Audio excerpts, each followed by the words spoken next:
ये तो no doubt है कि सलार फ्लॉप हुआ है कई कई रीजन में, जैसे ओवरसीज में हिंदी वर्जन फ्लॉप हुआ है, नॉर्थ इंडिया में आपका आंध्र प्रदेश में फ्लॉप हुआ है, निजाम में सिर्फ हिट हुआ है, इसके अलावा कर्नाटका में, तमिलनाडु में, केरला में भी फ्लॉप हुआ है।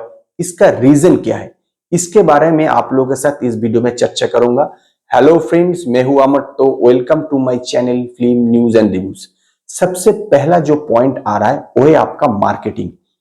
बाहुबली 2 के बाद प्रभास का 3 फिल्में रिलीज हुआ है, शाहो, राधेश्याम और आपका जो है लास्ट में रिलीज हुआ आदि पुरुष। ये तीनों फिल्मों में प्रभास ने बहुत ज्यादा मार्केटिंग किया था, लेकिन सलार ने उन्होंने बिल्कुल मार्केटिंग नहीं किया। उन्होंने खुद कुछ ज्यादा क्या, एक भी इंटरव्यू नहीं दिया। खास करके तेलुगु में जहां पे उनका घर है वहां पे भी बिल्कुल इंटरव्यू नहीं दिया। नॉर्थ इंडिया में हिंदी बेल्ट में भी इंटरव्यू नहीं दिया। इसलिए इस फिल्म का जितना बाज क्रिएट होना चाहिए था उस लेवल का बाज क्रिएट नहीं हुआ। ऊपर से ये मूवी एक बार पोस्टपोन भी हुआ था, तो जो बाज क्रिएट होना चाहिए था वो बाज क्रिएट नहीं हुआ। ये मुझे लगता है ये सबसे बड़ी नंबर 1 पॉइंट है। दूसरा जो पॉइंट है आपका डंकी के साथ क्लैश। देखिए, शाहरुख खान का तो एक बहुत बड़ा फैन बेस है, नो डाउट वो प्रभास से भी काफी बड़ा है। तो शाहरुख खान के डंकी के साथ जैसे ये क्लैश हुआ तो नॉर्थ बेल्ट में डंकी अराउंड आपका 220 करोड़ के आसपास कलेक्शन किया। सोचिए, अगर ये 220 करोड़ का कलेक्शन ना होता, कम से कम 150 करोड़ तो आपका सलार के पास जाता, तो ये मूवी ऑटोमेटिकली हिट हो जाता। लेकिन डंकी के साथ क्लैश करने से इतना कलेक्शन नहीं हो पाया। तो सेकंड मुझे ये बहुत इंपॉर्टेंट पॉइंट लगता है कि डंकी के साथ क्लैश होने से इसका बॉक्स ऑफिस में इफेक्ट हुआ है, और शाहरुख खान का फैन बेस तो है ही, जनरली कंपैरिजन भी हुआ है। तीसरा जो पॉइंट जो सबसे मुझे इंपॉर्टेंट लगता है वो है केजीएफ की तरह सिमिलरिटी। प्रशांत नील ने केजीएफ में जो फॉर्मूला यूज किया था सेम फॉर्मूला आपका सलार में भी यूज किया है। जैसे एक कांसार नाम का एक सिटी दिखाया गया है, वहां पे था आपका कोलार कोलफील्ड, सेम दोनों नाम देखिए के से शुरू होता है।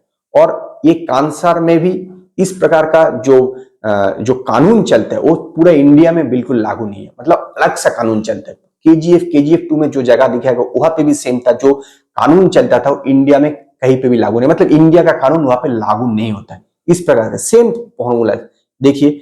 फिर एक्शन स्टाइल सेम है, बंदूक से अचानक एक्शन होते होते हाथ से स्टार्ट हो जाता है, और बंदूक से मार रहा है लेकिन किसी को लग नहीं रहा है, जो हीरो है उसको लग नहीं रहा है। सेम पैटर्न आपका केजीएफ और केजीएफ 2 में भी यूज किया गया था।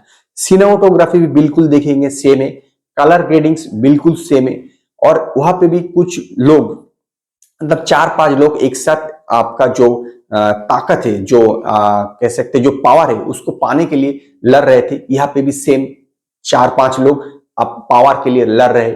सेम फॉर्मूला केजीएफ चैप्टर 2 का जो सेम फॉर्मूला है वही फॉर्मूला आपका सलार में भी उन्होंने बिल्कुल यूज किया है। ये सबसे बड़ी ड्रॉबैक है, क्योंकि लोगों को ऐसा लगा कि सेम चीज तो हम लोगों ने देखा है, फिर से ये देखेंगे क्यों। और देखिए, आपका केजीएफ 2 में भी देखेंगे कि एक इंसान स्टोरी बोल रहा है, और सलार में भी सेम चीज रिपीट हुआ है, और जो मेन एंटागोनिस्ट है उसको हाइप दिया जा रहा है। लोग उसके नाम सुन के उसकी सिर्फ आने जाने पर, मतलब उसको देख कर ही लोग चौंक जा रहा है, डर रहा है। बिल्कुल सेम चीज आपका केजीएफ 2 में भी आपको देखने को मिलेगा। सेम चीज सलार में भी उन्होंने यूज किया है आप प्रशांत नील ने। तो इसलिए लोगों को उस प्रकार से अच्छा नहीं लगा, क्योंकि वो लोग ऑलरेडी देख चुके हैं। तो सेम चीज अगर रिपीट होगा तो कौन देखेगा, ये एक बहुत बड़ा रीजन है, और इसलिए लोगों को उतना अच्छा नहीं लगा। जो फोर्थ पॉइंट मुझे लगता है वो है आपका बजट। इस फिल्म का बजट बहुत ही ज्यादा है, इसलिए इसको डिस्ट्रीब्यूटर को, जो अलग अलग डिस्ट्रीब्यूटर है उनको हाई प्राइस में बेचा गया है। तो इसलिए लोगों को उतना जो बॉक्स ऑफिस में इनकम हुआ है उससे भी ज्यादा इनकम करना था, क्योंकि हाई प्राइस में बेचा गया था, नहीं तो क्यों हिट होगा।